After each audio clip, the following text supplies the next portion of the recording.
It's time for the end of the first story arc, as Dani has lost all of her friends and family to the Drifter, and has almost come to blows with the Wardens.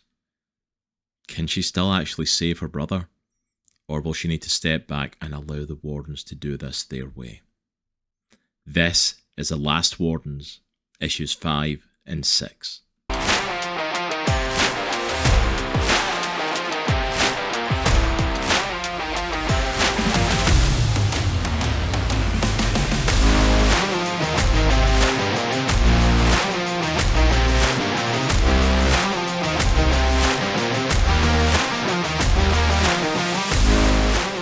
Hello there, Geek Collective, and welcome to Geeks Plus, more than just your average geeks.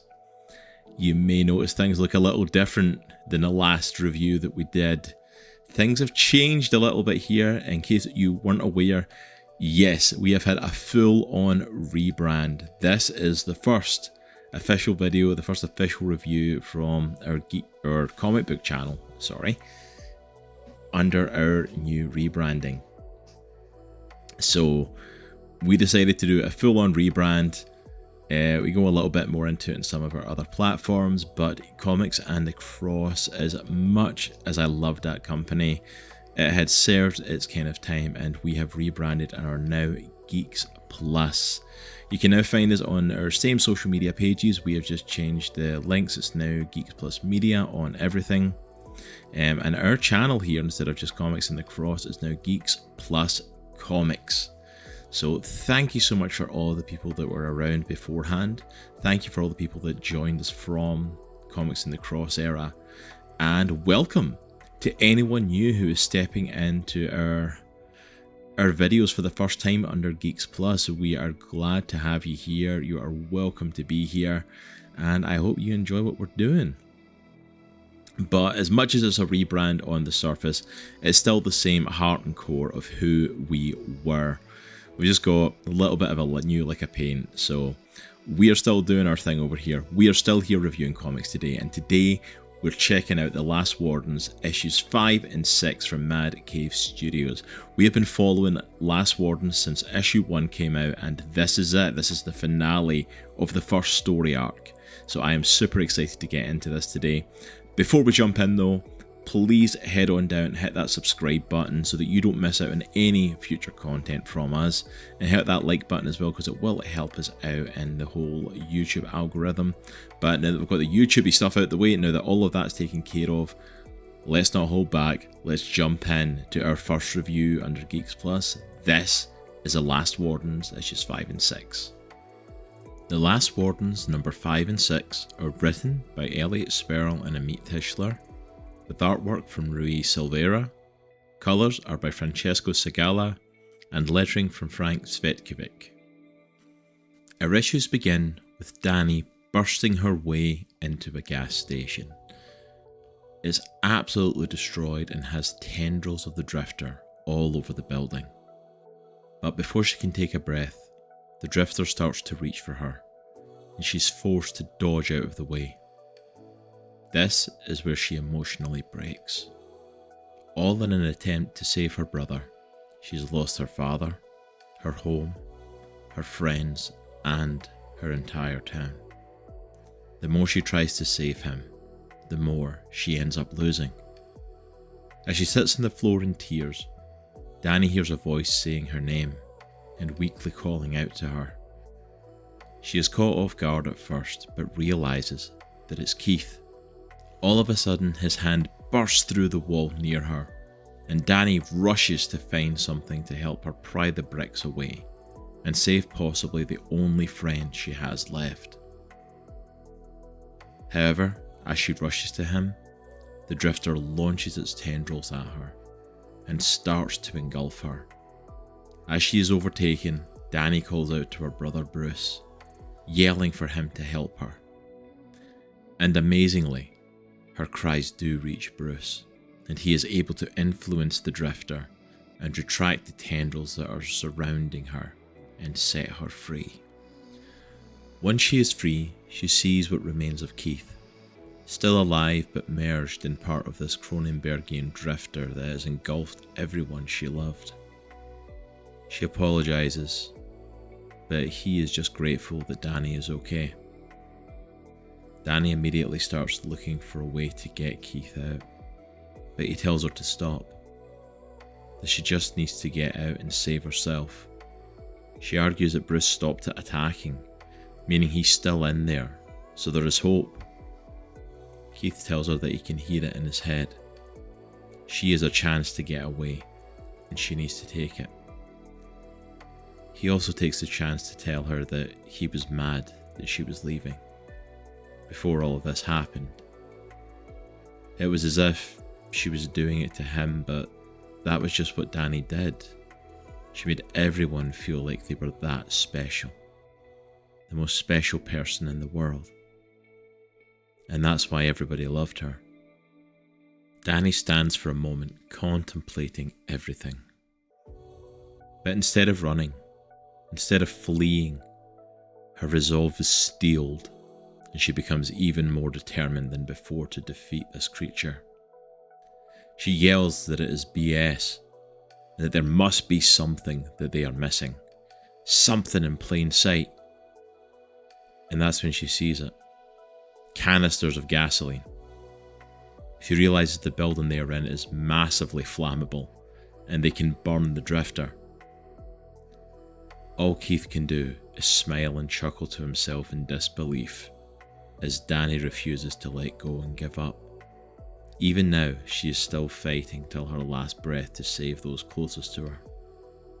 As Dani looks around for a spark to light the building up, Keith notices a burst gas line and makes a call. Dani has sacrificed so much and stayed in this town because of her friends, but it's now time to set her free. He jams the end of the gas line into the creature, pulls a lighter out of his pocket, and ignites it. Dani is launched backwards and has to pull herself up to escape the building before it collapses on her. Outside, Dani begins to mourn at losing Keith all over again, until she sees something interesting.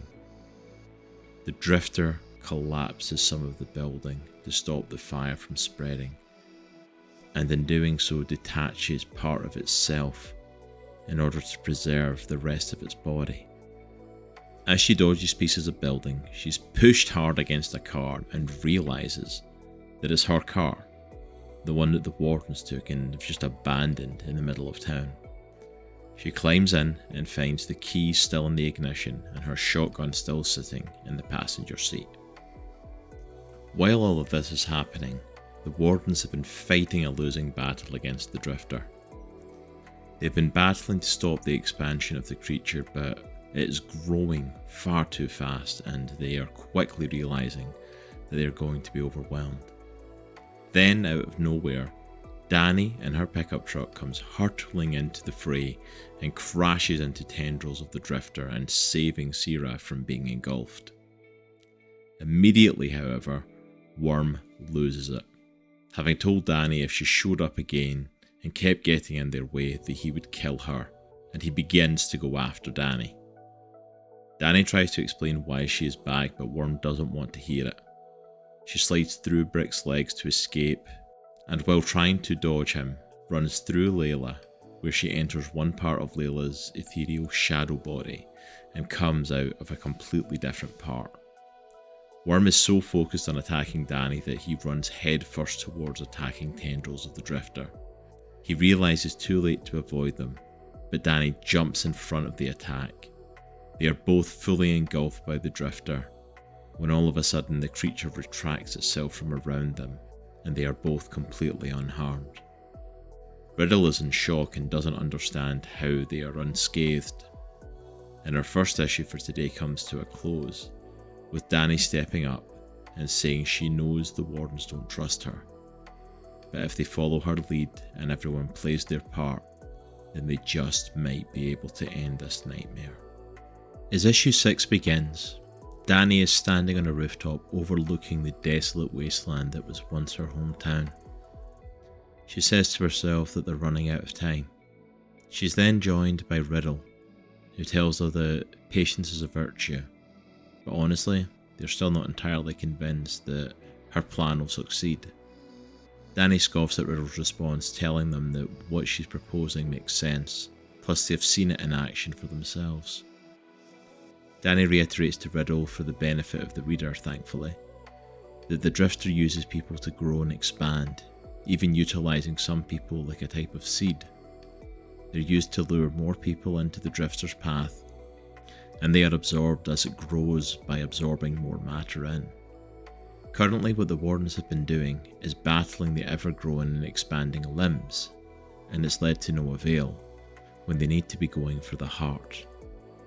Riddle reminds her that the reason they can't get to the heart is thanks to her escapade in the sewers. Dani does acknowledge this, but says her plan will force the heart to come to them.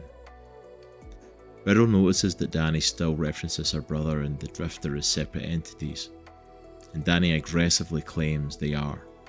Riddle says maybe so, unless her denial has made her delusional. To this, Dani turns and points the shotgun at Riddle, telling them that they are one to talk before blasting Riddle in the face. Riddle is able to reform, but is absolutely pissed. Dani says she doesn't know who or what Riddle is, but she's onto them, that what they are seeing and hearing is a projected illusion, and they can't hide it very well. They have some stern words, but Dani wants to make sure that whatever happens, they'll attempt this and not let Keith's death be in vain. Riddle tells Dani she's a thorn in her side. The Wardens begin to implement the plan of loading the Drifter at multiple locations with gasoline, and when they have soaked the creature through as much as they possibly can, they ignite the gasoline at these different locations, and a massive chunk is set ablaze. The Drifter is forced to save itself from the fire by moving its heart and attempting to amputate the burned areas of its body, but as a result places its heart out in the open and driving Bruce to the surface of the creature. Once it's exposed, Riddle places one of their illusions on Bruce and traps him in a fantasy world. Riddle places Dani in there to try and talk to Bruce. It seems like it might work, but almost immediately, Bruce is fear-filled and untrusting of himself and says he doesn't want to hurt Dani. Bruce is carrying PTSD from being overseas. He was on assignment with his unit and he got lost in the jungle. While lost, he came across an unusual looking area of the forest, and it is here that he encountered the Drifter and it overtook him. He begins to remember returning to camp, and he was responsible for killing the members of his unit. Riddle screams at Dani to calm him down as he's rejecting the illusion. Dani tells Bruce that she's sorry. He only wanted Dad's approval, but he was never the problem, and she should have never let him go. Bruce remembers that he was being followed, and can still sense the monsters that were tracking him. He now believes that Dani may be in danger too. Bruce believes the Wardens are his punishment for all that he did in Vietnam. The Drifter wakes up and it lashes out at the Wardens.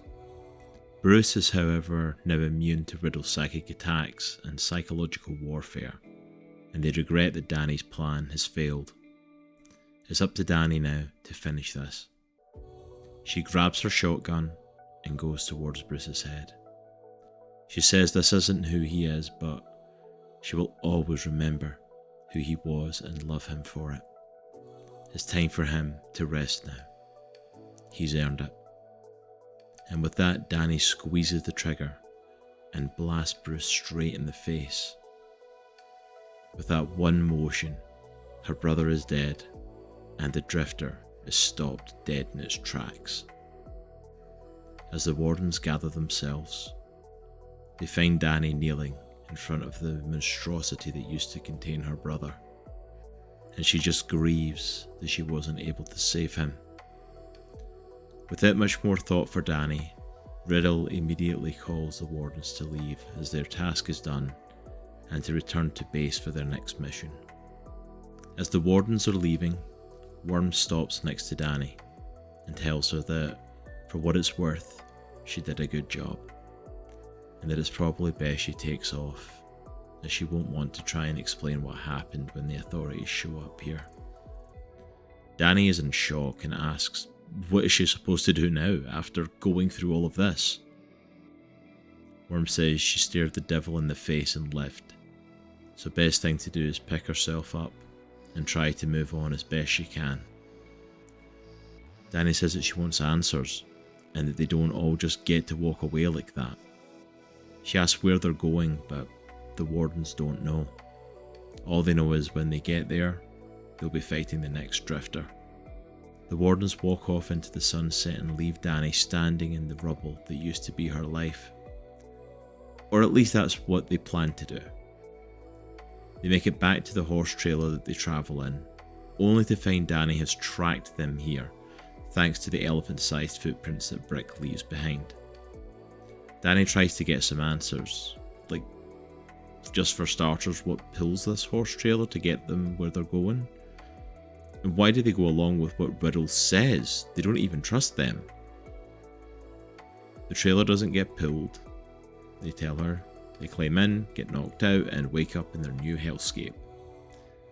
And no, they don't trust Riddle. But Riddle knows something, and they know nothing. Plus, they used to have normal lives, but they don't get to just walk away and go back to them if they choose to not be here. So if there was a chance of their lives being restored, they want to take it. As Dani tries to process, Riddle's music begins to play. Worm tells her she'll wake up on the ground in the middle of nowhere with the Wardens being long gone. As the issue comes to a close, however, Dani wakes up, still in the horse trailer with the other Wardens, who are all in shock that she's still there with them. She falls out of the trailer and into whatever adventure Riddle has taken the Wardens to next. Hey there, Geek Collective. Did you know that Geeks Plus is also on Patreon?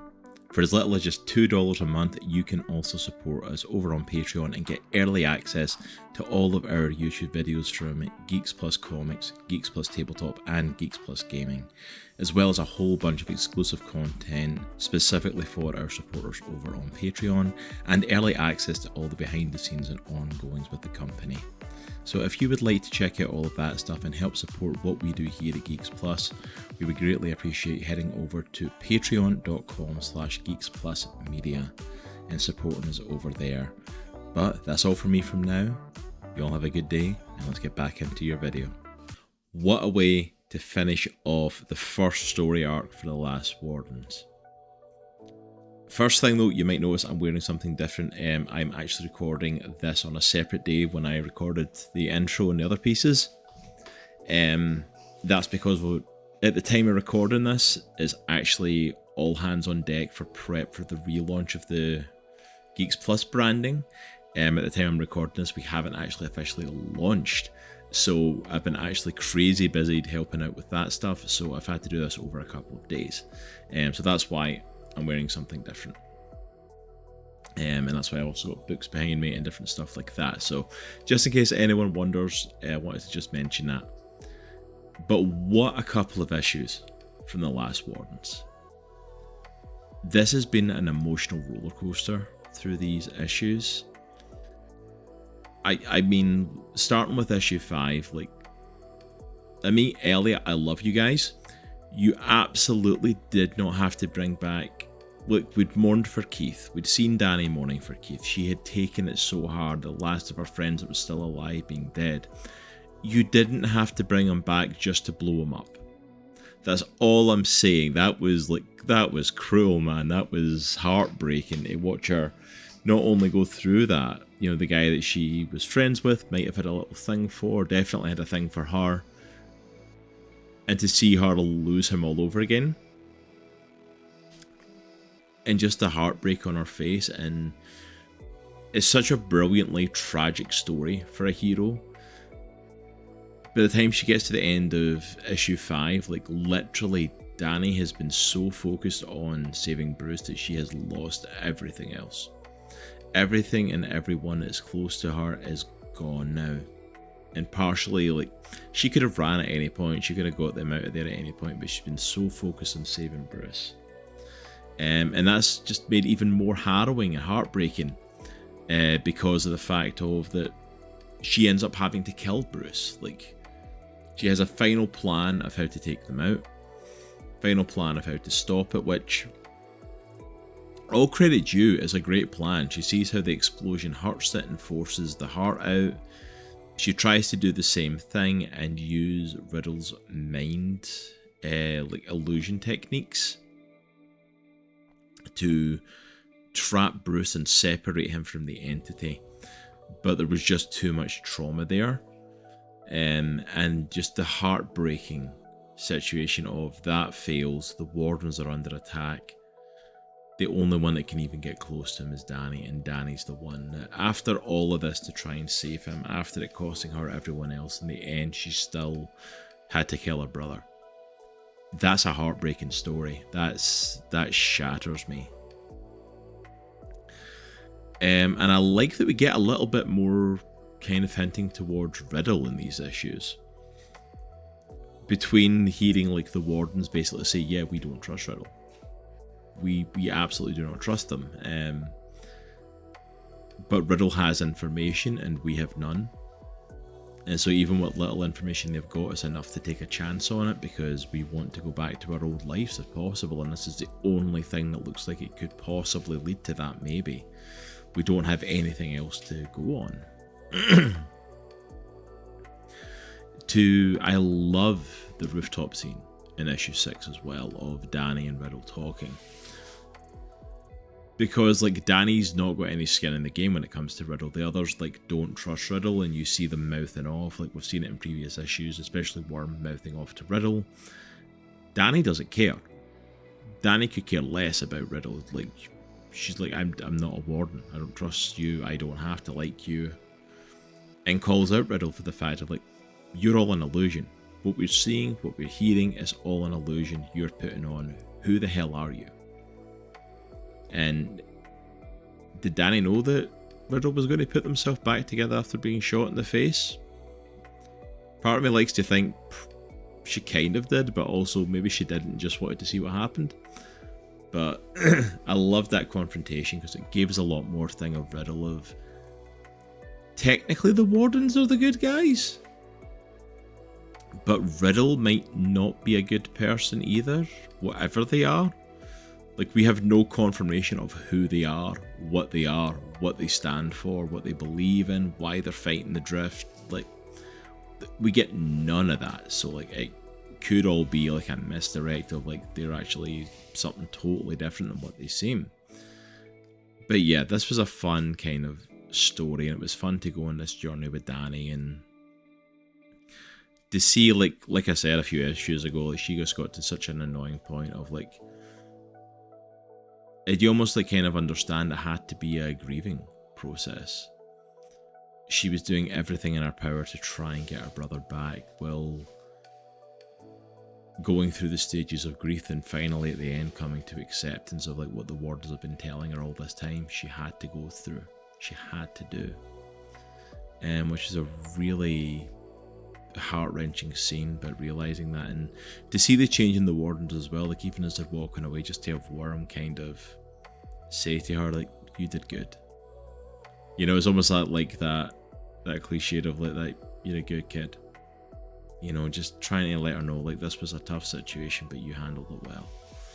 And was absolutely awesome to see, and I'm intrigued where the story goes from here, because it looks like Dani's been recruited by the Warden. She's in the trailer trying to get answers, and when they all start to pass out, they think, oh yeah, she's going to get dumped out the trailer. And I was like, no, Dani gets dragged along with them. And I'm like, did she just get dragged along? Did Riddle think she would help out in the team? Did she like that?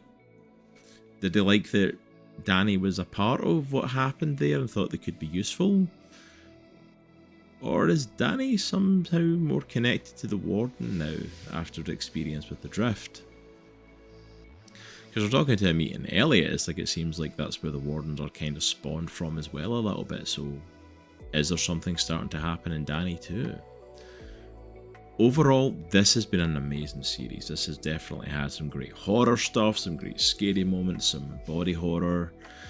some good adventures, some great character moments following Dani, a lot of intrigue and mystery around the Wardens and the Drift and who they are and what they are exactly. Like, this series has been one of the massive hits for me of 2024. Like, I have been completely enraptured by this series and absolutely love where it's going and the direction it's taking and all of that. And I can't wait to see, like, okay, if this was just the setup story arc, what do they do with another story? Because from what Elliot and Amit said when we talked with them, like, we're getting at least a second story arc, a second trade out of it. So I'm intrigued to see what happens next. Where do we go now that the opening story is done and the ride-along character's now one of the Wardens, it would seem. Whether she wanted to be or not is a totally other thing. But I would highly recommend going and checking this out. Go and pick up the issues for yourself if you want to go and check it out, or the trade for this is dropping in March. So next month the trade paperback comes out for this, so go and check that out. Along with all the other Last Wardens stuff we talked with Amit and Elliot about the fact that there's a new TTRPG, tabletop role-playing game based on the Last Wardens, as well as an audio drama with a pretty phenomenal cast on board to record for it. So highly recommend going and checking those out and checking out the series in all of its forms for yourself. But that's it for our review for today. Thank you so much for joining us on the launch of Geeks+Comics, this amazing new channel. We've got a lot more amazing stuff coming this month. We have got so many interviews lined up that happened during the course of this coming out. Some of those are probably recorded at this point, some of them I've not. 100% make sure you hit that subscribe button so that you don't miss out on us talking with some of these amazing guests. And then also we have our indie comic book club dropping this month, and we're looking at something a bit different than your average comic. I've got it sitting here. We're going to be looking at My Friend Dahmer, the story of a comic written by a guy that went to school with Jeffrey Dahmer and what he was like at school. I'm a little bit into it and it's an intriguing read so far, so that's going to be a really interesting discussion I think when we record that, so make sure you don't miss out on any of those. Hope you all have an amazing day, and remember, it's a good week to be a geek. Make sure you go plus ultra, and we'll see you all next time. Peace.